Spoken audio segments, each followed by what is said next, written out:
और अब बात जबलपुर की, जहां नकली रेमडेसिविर इंजेक्शन मामले में आरोपी सरबजीत सिंह मोखा से पुलिस रिमांड में पूछताछ जारी है। आरोपी पिता पुत्र को आमने सामने बिठाकर 4.5 घंटे से पूछताछ हो रही है। एसआईटी की पूछताछ में 2 घंटे रोता रहा सरबजीत सिंह मोखा।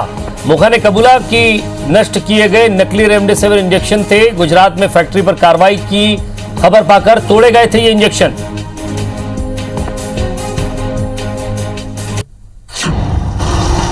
तो खबर यह मिल रही है कि एसआईटी की पूछताछ में दोनों बाप बेटों को साथ बिठाया गया। इससे पहले जिस तरह से हमने आपको खबर दिखाई थी कि एसआईटी दोनों पिता पुत्र को सामने ले जाकर बात करेगी, क्योंकि दोनों के अलग अलग बयान सामने आ रहे थे। इसके बाद दोनों को एक साथ बिठाया गया, दोनों को एक साथ बिठाकर उनसे बातचीत की गई और खबर यह मिल रही है कि 2 घंटे तक सरबजीत सिंह मोखा, जो कि हरकरण का पिता है, 2 घंटे तक रोता रहा पुलिस के सामने। उसने कहा कि जैसे ही हमने गुजरात की फैक्ट्री पर कार्रवाई हुई नकली रेमडेसिविर इंजेक्शन की, हमने इंजेक्शन तोड़ना शुरू कर दिए।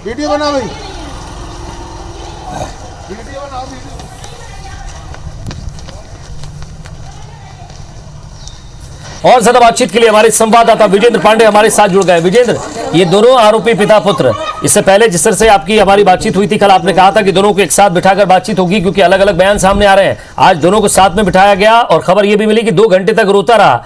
क्या बात अब तक कुछ पुलिस अधिकारी बताए हो, एसआईटी के सूत्रों ने कुछ बताया हो?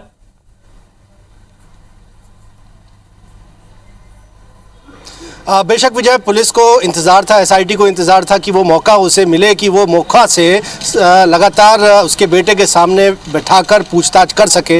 वो मौका भी पुलिस को मिला और मौका को 4.5 घंटे उसके बेटे हरकरण के सामने बैठाकर पूछताछ एसआईटी की टीम ने की है। और सूत्र बता रहे हैं कि इन 4.5 घंटे में 2 घंटे तक सरबजीत सिंह मोखा रोता रहा और ये बात उसने कबूल कर ली है कि उसने फेक जो रेमडेसिविर इंजेक्शन थे उनको नष्ट करवाया और एक तरह से बचने की कोशिश की है सरबजीत सिंह मोखा ने, और अपना जो पूरा अपराध है उसका ठीकरा देवेश चौरसिया पर फोड़ने की कोशिश की है, जो कि फार्मासिस्ट है सिटी हॉस्पिटल का, और साथ ही साथ सपन जैन पर, जो कि दवा कारोबारी है, जो लगातार दवाओं की सप्लाई सिटी हॉस्पिटल में किया करता था। तो अपने अपराध का ठीकरा फोड़ने की कोशिश की और ये उसने कहा है कि उसने 15 लाख का पेमेंट अपनी तरफ से नहीं किया था, वो पेमेंट रोका हुआ था और उसे जानकारी नहीं थी कि जो इंजेक्शन दिए जा रहे हैं वो नकली हैं। हालांकि इससे पहले एसआईटी की बातचीत में ये बात सामने हो चुकी है कि हरकरण ने, जो कि सरबजीत सिंह मोखा का बेटा है, उसने अपने दोस्त की फर्जी आईडी भिजवाई थी ताकि नकली रेमडेसिविर जबलपुर आ सके।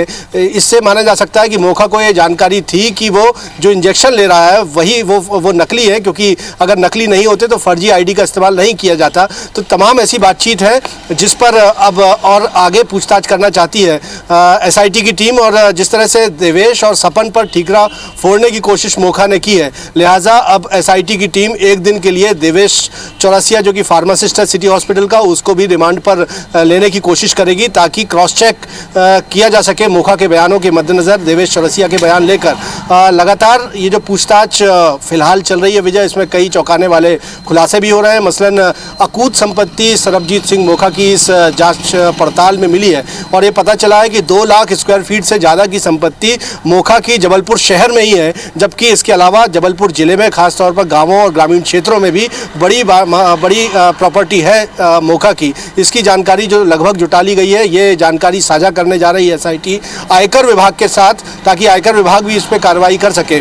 और अगर साथ ही साथ पूरे मसले को देखते हैं तो सरबजीत सिंह मोखा ने आज एसआईटी की पूछताछ में ये बात भी कबूल की है कि उसने नकली रेमडेसिविर से जुड़े हुए बिल जो है वो मॉडिफाई करवा दिए थे, बदलवा दिए थे, क्योंकि उसे डर था कि जिस तरह से गुजरात में फैक्ट्री पकड़ी जा चुकी है नकली रेमडेसिविर बनाने की, वो आँच उस तक आएगी तो उसके साथ साथ उसके अस्पताल और उसकी खुद की साख का सवाल रहेगा। और इसका हवाला देते हुए उसने इंजेक्शन फोड़ने की बात कही है और साथ ही साथ बिलों को मॉडिफाई करने की बात की है। लेकिन जिस तरह से आज सरबजीत सिंह मोखा 4.5 घंटे की पूछताछ में बता रहे हैं कि 2 घंटे तक बिलक बिलक कर रोया है, वो ये बताता है कि कहीं ना कहीं उसको अपना खुद को बचाने के लिए कोई रास्ता नहीं सूझ रहा था। यही वजह है कि उसकी आंखों से लगातार आंसू गिर रहे थे।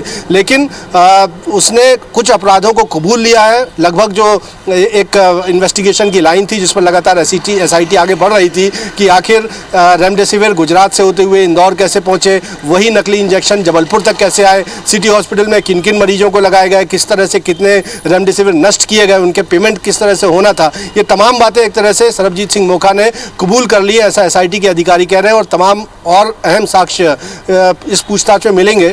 फिलहाल आज पहला दिन था इस रिमांड में पूछताछ का, 2 दिन और है एसआईटी के पास इस पूछताछ के लिए, लिहाजा अभी और तमाम बिंदुओं पर वो पूछताछ करने जा रही है। और देवेश चौरसिया को भी रिमांड पर लेने की 1 दिन की फिर से मांग अदालत से एसआईटी की टीम करेगी, ताकि क्रॉस वेरिफिकेशन जो है मोखा के बयानों के मद्देनजर किया जा सके और अहम साक्ष्य जुटाए जा सके। इस बीच सरबजीत सिंह मोखा का जो मोबाइल लगातार मिसिंग था, वो भी पूछताछ में उसने बताया कि सिटी हॉस्पिटल में कहीं उसने छुपा कर रख दिया है। तो एसआईटी की टीम सरबजीत सिंह मोखा को उसके मोबाइल की जब्ती करवाने के लिए सिटी हॉस्पिटल भी लेकर जाएगी और साथ ही साथ उस प्लॉट और उस नाले के स्थान पर लेकर जाएगी जहां पर तकरीबन 125 नकली रेमडेसिविर इंजेक्शन मोखा और उसकी पत्नी जसमीत ने मिलकर तोड़ दिए थे और फिकवा दिए थे। तो यहां पर भी उन स्पॉट पर भी लेकर जाएगी और एसआईटी की टीम की कोशिश ये होगी कि जल्द से जल्द सरबजीत सिंह मोखा का मोबाइल बरामद कर लिया जाए, ताकि उसका साइबर एक्सपर्ट्स भी जाँच करेंगे और ये पता चलेगा कि इस पूरे गोरख धंधे में मोखा की किस तरह से संलिप्तता थी, किस किस से वो बात करता था। लेकिन पुलिस रिमांड में पहले दिन की पूछताछ में बहुत सी बातें सामने आई हैं। 2 दिन का समय एसआईटी के पास